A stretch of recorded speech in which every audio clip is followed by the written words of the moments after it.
방송법 제4조와 제105조 알고 계십니까? 말씀해 주십시오. 네. 제4조는 누구든지 방송 편성에 관하여 이 법 또는 다른 법률에 의하지 아니하고는 어떠한 규제나 간섭도 할 수 없다. 제105조 제4조를 위반하여 방송 편성의 규제나 간섭을 한 자는 2년 이하의 징역 또는 3천만 원 이하의 벌금에 처한다.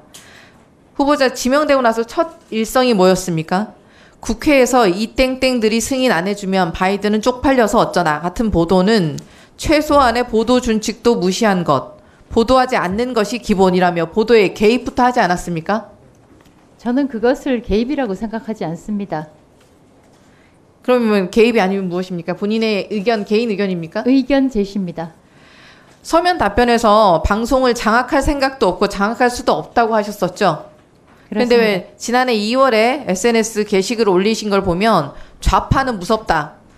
한상혁 전 방통위원장과 권태성 박문진 이사장이 좌파 MBC를 지켜내는 미션을 완성할 것이다. 라고 직접 글을 올리셨어요. 이제 방통위원장이 혹시 되시면 본인이 이 전선에 직접 나서겠다는 뜻 아닙니까? 그런 뜻이 아니고 법과 절차에 따라서 진행하겠습니다. 아니면 눈 가리고 아웅도 정도껏 하셔야지. 이미 명명백백하게 다 드러난 거 아닙니까? KBS는 사장을 갈아치우고 YTN은 팔아넘기고 이제 MBC까지 장악하겠다는 속셈이 아닙니까? 손바닥으로 하늘을 가린다고 가려집니까? 도이치모터스 주가 조작 공범이 VIP한테 임성근 규명을 요청했다는 보도가 가짜 뉴스입니까? 아직까지 사실이 드러나지 않았고 재판 중이기 때문에 제가 말씀드리는 것은 적절하지 않다고 봅니다. 비슷한데 임성근 전 사당장을 구하기 위한 수사 외압 의혹 보도가 가짜 뉴스입니까? 김건희 여사 도이치 주가 조작 사건 개입 의혹 가짜 뉴스입니까?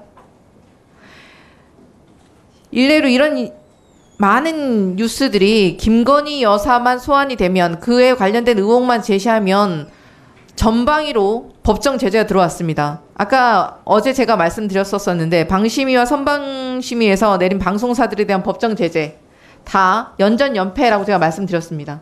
확인하셨습니까? 예, 어제 보여주신 거 잘 봤습니다. 예, 이런 막가파식 심의에는 아무 말도 못하면서 공정과 중립을 외치는 게 오히려 어불성설이 아닙니까?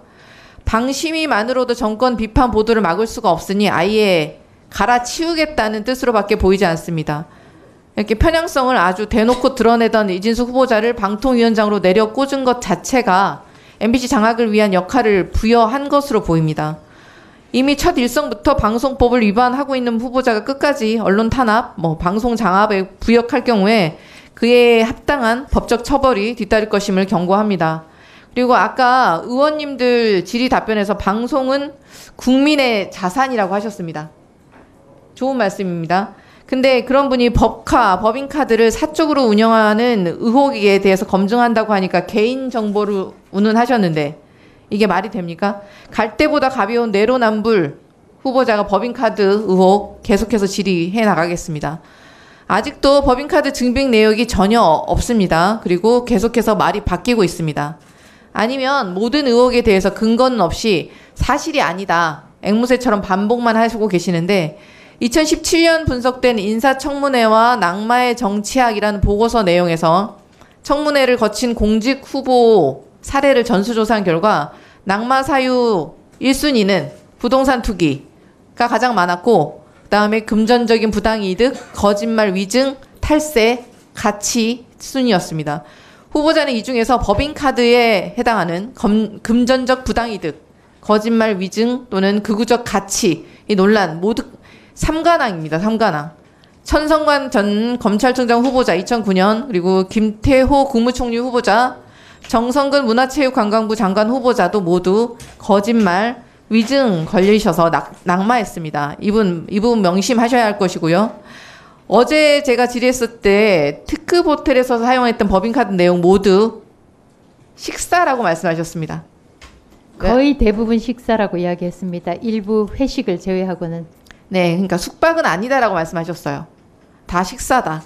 호텔 식당가가 아무리 늦게까지 영업을 하더라도 오후 10시에서 한 10시 반 정도면 끝나지 않을까요?